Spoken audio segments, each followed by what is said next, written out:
إن الحمد لله نحمده ونصلي على رسوله الكريم أما بعد أعوذ بالله السميع العليم من الشيطان الرجيم من همزه ونفخه ونفسه بسم الله الرحمن الرحيم ومنهم من عاهد الله لئن آتانا من فضله لنصدقن ولنكونن من الصالحين۔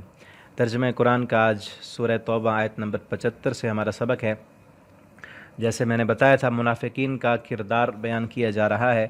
یہاں بھی وہی ہے۔ ومنہم، اللہ تعالیٰ فرماتے ہیں ان میں سے کوئی ایسا بھی ہے، من عاہد اللہ، جس نے وعدہ کیا اللہ سے، لئن آتانا من فضلی،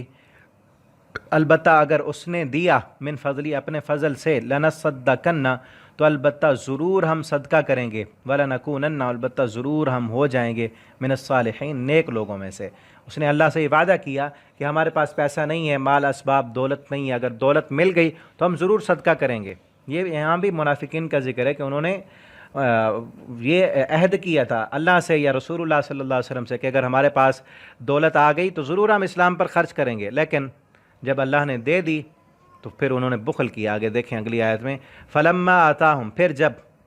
آتاہم دے دیا اس نے ان کو، من فضل، اپنے فضل سے، اللہ نے اپنے فضل سے ان کو غنی کر دیا، بخلوا بھی، تو بخیلی کی کرنے لگے اس میں،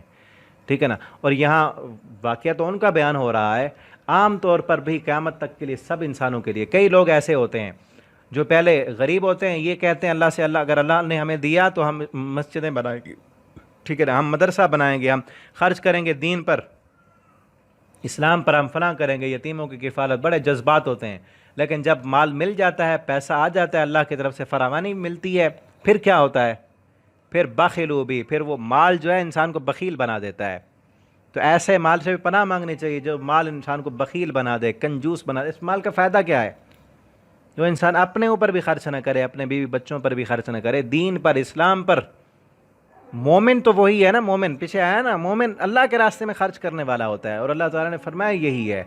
کہ جو آپ نے اپنی ضرورت کے لیے، آپ کو کھانے کے لیے، آپ کی رہائش کے لیے، بیوی بچوں کے لیے، اب وہ سب کچھ آپ کی ضرورتیں اللہ تعالیٰ پوری کر رہے ہیں، تو اضافی جو ہے قُلِ الْعَفْوَ وَيَسْأَلُونَكَ مَاذَا يُنْفِقُونَ قُلِ الْعَفْوَ، اللہ تعالیٰ فرماتے ہیں پوچھتے ہیں آپ سے کیا خرچ کریں، ان سے کہو قُلِ الْعَفْوَ، جو زائد ضرورت ہے، تمہاری ضرورتیں پوری ہو رہی ہیں، اضافی مال ہے تو اس کو خرچ کرو اللہ کے دین پر، اسلام کی تبلیغ کے لیے، دین کی نشر و اشاعت کے لیے، تاکہ زیادہ سے زیادہ لوگ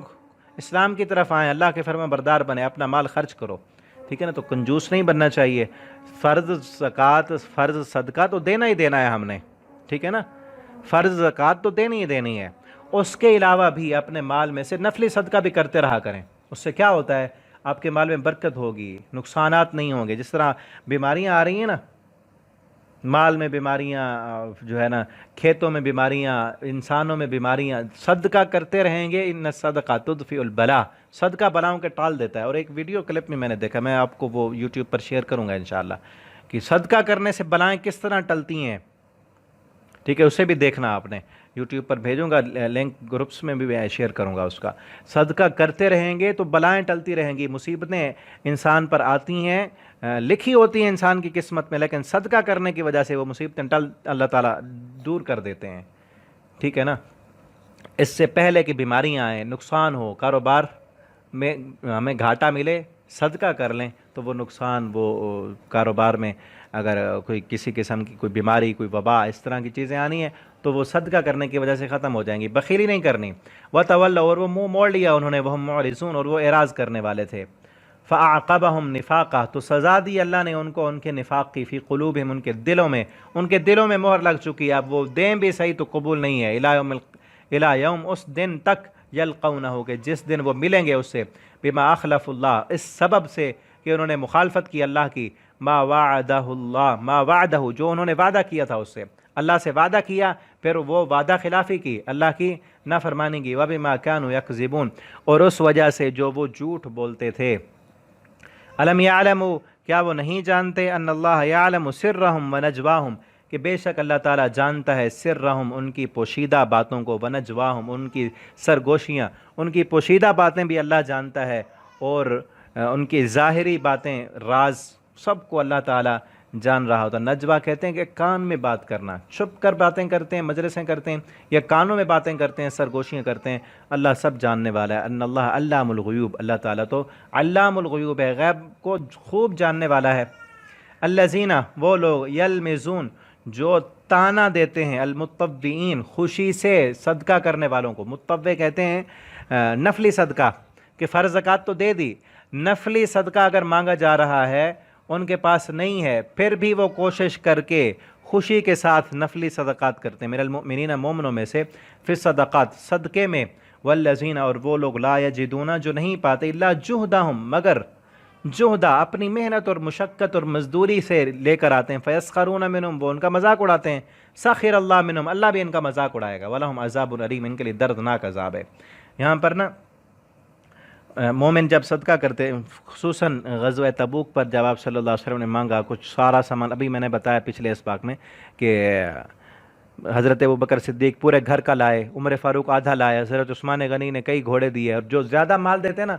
خوشی سے زیادہ دے رہے تھے، ان کا بھی مذاق اڑاتے منافق۔ کیا کہتے؟ کہتے دیکھو یہ ریاکار ہیں، یہ دکھلاوا کرتے ہیں۔ منافق تھے نا، دل کو کتنی چوٹ پہنچتی ہوگی مسلمانوں کے۔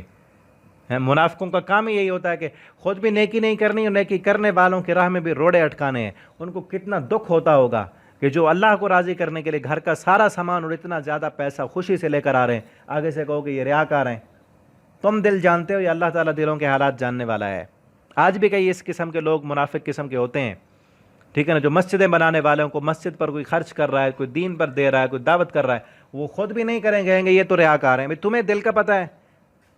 اگر ریاکاری کر رہے ہیں، وہ اللہ کا معاملہ ان کے ساتھ، خرچ تو کر رہے ہیں نا دین پر، ان کو کچھ نہیں کہتے جو لوگ دنیا پر خرچ کر رہے ہیں، ان کو بھی خیال، جو ریاکاری کرتے ہیں ان کا معاملہ اللہ کے ساتھ ہے، ان کو بھی اپنے ریاکاری ہے تو کوئی ان کو ثواب نہیں ملے گا، ٹھیک ہے نا، بات سیدھی سی ہے۔ جس شہرت کے لیے کیا ہے، مسجد میں ٹائلیں لگوائی ہیں، قالین بچھوا دی ہے، صرف اس لیے کہ لوگ کہیں کہ بڑا پیسہ خرچ کر رہا ہے، کچھ فائدہ نہیں ہوگا۔ اور اگر اللہ کے لیے کیا ہے، پھر ایسا کام چھپ تو نہیں سکتا نا، سب کے سامنے آنا ہے۔